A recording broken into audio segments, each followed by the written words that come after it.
Start again.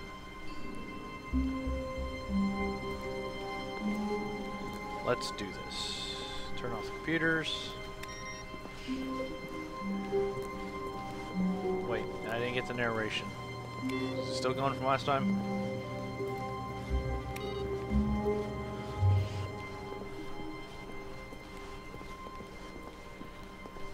When Stanley came to a set of 2 open doors, he entered the door on his left. Let's just do it.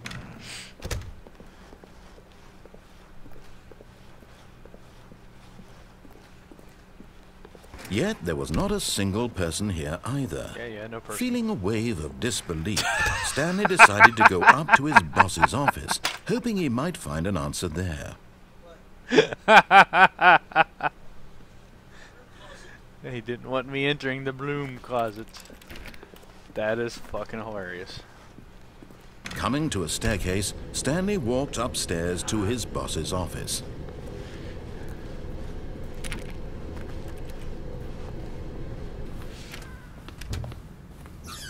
Oof.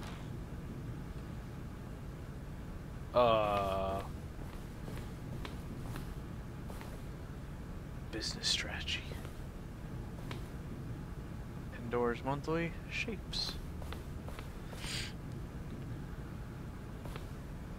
Graphs.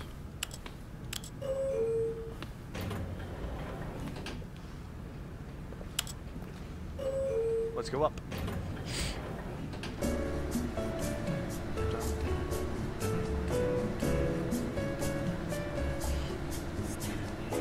Stanley.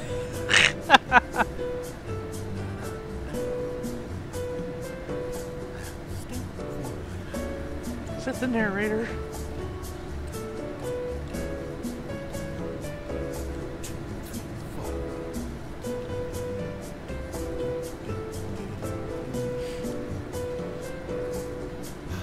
How tall is this building?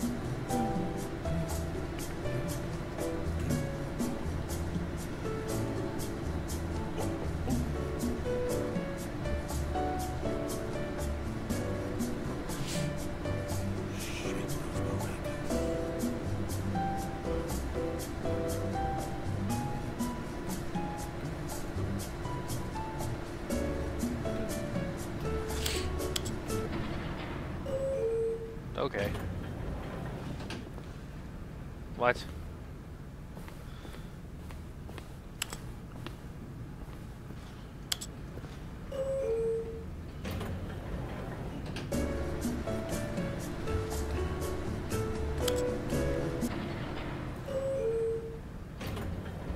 What the fuck? Okay. Interesting. Stepping into his manager's office, Stanley was once again stunned to discover not an indication of any human life. What could it mean? Stanley wondered aloud to nobody. He began wildly tearing through papers on the boss's desk, pulling books off the shelf, looking behind paintings, desperate for clues to his situation. But his attention was caught by a keypad behind the boss's desk. What could its purpose be? In fact, this keypad guarded the terrible secret that lay buried below his feet. And so the boss had assigned it an extra secret PIN number, 2845. But of course, Stanley couldn't possibly have known this. Yet incredibly, by simply pushing random buttons on the keypad, Stanley happened to input the correct code by sheer luck. Sheer luck. Amazing. He stepped into the newly opened passageway.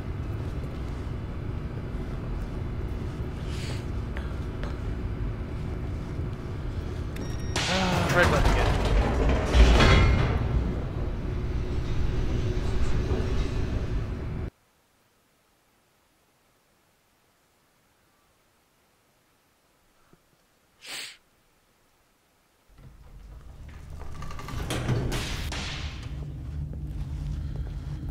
Okay. Stanley walked straight ahead through the large door that read Mind Control Facility. Why not?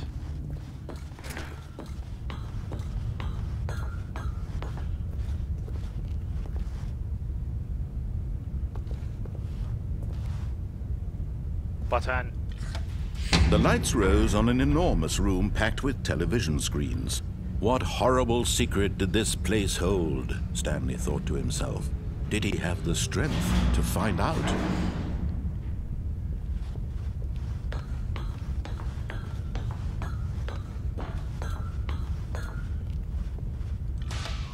Now the monitors jumped to life, their true nature revealed.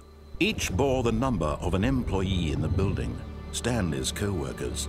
The lives of so many individuals reduced to images on a screen. And Stanley, one of them, eternally monitored in this place where freedom meant nothing.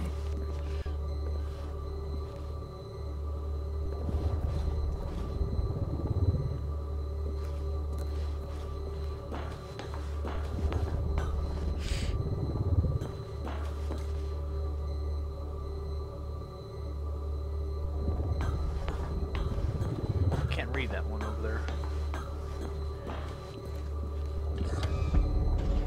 This mind control facility, it was too horrible to believe. It couldn't be true.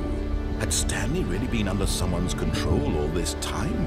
Was this the only reason he was happy with his boring job? That his emotions had been manipulated to accept it blindly?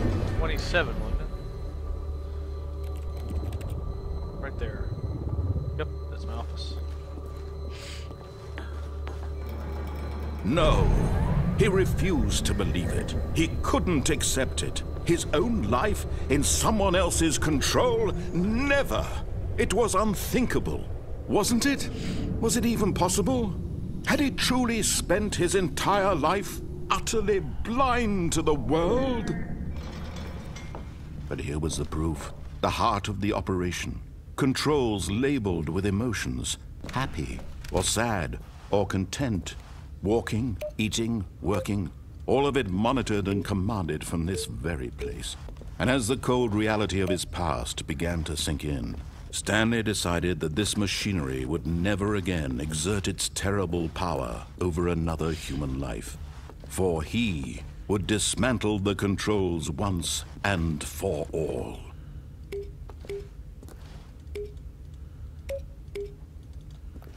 Okay.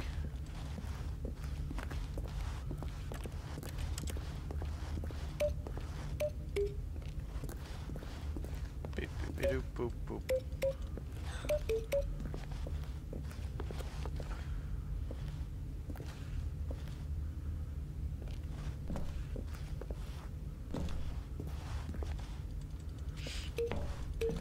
I can press the button.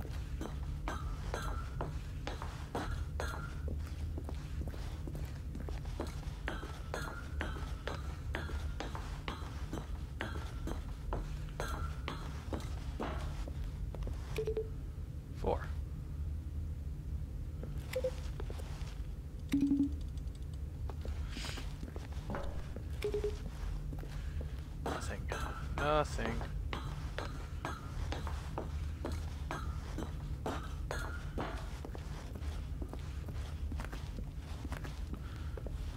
Three. Press the buttons. 5.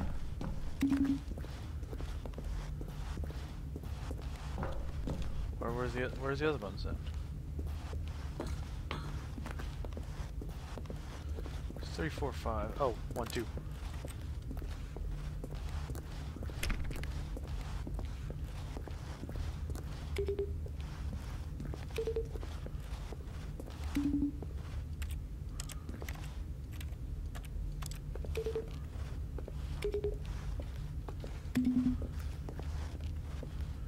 I have no idea.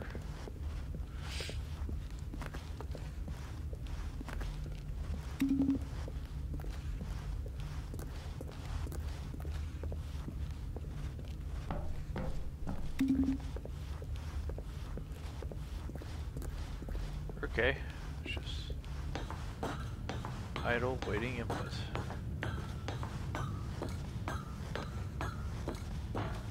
And when at last he found the source of the room's power, he knew it was his duty, his obligation, to put an end to this horrible place and to everything it stood for. pretty sure this is gonna hurt. Oh, Stanley. You didn't just activate the controls, did you? Maybe. After they kept you enslaved all these years, you go and you try to take control of the machine for yourself. Is that what you wanted? Control? Oh, Stanley, I applaud your effort, I really do. But you need to understand, there's only so much that machine can do. You were supposed to let it go, turn the controls off, and leave. If you want to throw my story off track, you're going to have to do much better than that. I'm afraid you don't have nearly the power you think you do. For example, and I believe you'll find this pertinent, Stanley suddenly realized he had just initiated the network's emergency detonation system. In the event that this machine is activated without proper DNA identification, nuclear detonators are set to explode, eliminating the entire complex. How long until detonation then? Let's say 2 minutes. Ah, now this is making things a little more fun, isn't it, Stanley? It's your time to shine. You are the star. It's your story now. Shape it to your heart's desires. Oh, this is much better than what I had in mind. What a shame we have so little time left to enjoy it. Mere moments until the bomb goes off. But what precious moments each one of them is. More time to talk about you, about me, where we're going, what all this means. I barely know where to start. What's that? You'd like to know where your co-workers are? A moment of solace before you're obliterated? All right, I'm in a good mood. You're gonna die anyway. I'll tell you exactly what happened to them. I erased them. I turned off the machine. I set you free. Of course, that was merely in this instance of the story. Sometimes when I tell it, I simply let you sit there in your office forever, pushing buttons endlessly and then dying alone. Okay, these 3? No. Other times, I let the office sink into the ground, swallowing everyone inside, or I let it burn to a crisp. I have to say this, though, this version of events has been rather amusing. Watching you try to make sense of everything and take back the control wrested away from you, it's quite rich. I almost hate to see it go. But I'm sure whatever I come up with on the next go-around will be even better. My goodness, only 34 seconds left. But I'm enjoying this so much. You know what? To hell with it. I'm going to put some extra time on the clock, why not? These are precious additional seconds, Stanley. Time doesn't grow on trees. Oh, dear me, what's the matter, Stanley? Is it that you have no idea where you're going or what you're supposed to be doing right now? Or did you just assume when you saw that timer that something in this room was capable of turning it off? Oh, shut up. I mean, look at you. Running from button to button, screen to screen, clicking on every little thing in this room. These numbered buttons, no, these colored ones. Or maybe this big red button, or this door. Everything, anything, something here will save me. Why would you think that, Stanley? That this video game can be beaten? Won? Solved? Do you have any idea what your purpose in this place is? Stanley, you're in for quite a disappointment. But here's a spoiler for you. That timer isn't a catalyst to keep the action moving along. It's just seconds ticking away to your death. You're only still playing instead of watching a cutscene because I want to watch you for every moment that you're powerless. To see you made humble. This is not a challenge. It's a tragedy. You wanted to control this world, that's fine. But I'm going to destroy it first, so you can't. Take a look at the clock, Stanley. That's 30 seconds you have left to struggle. 30 seconds until a big boom and then nothing. No ending here, just you being blown to pieces. Will you cling desperately to your failure? Or will you let it go peacefully? Another choice. Make it count. Or don't. It's all the same to me. All a part of the joke. And believe me, I will be laughing at every inevitable life from the moment we fade in until the moment I say, happily ever up. What the shit. I don't know what the fuck happened.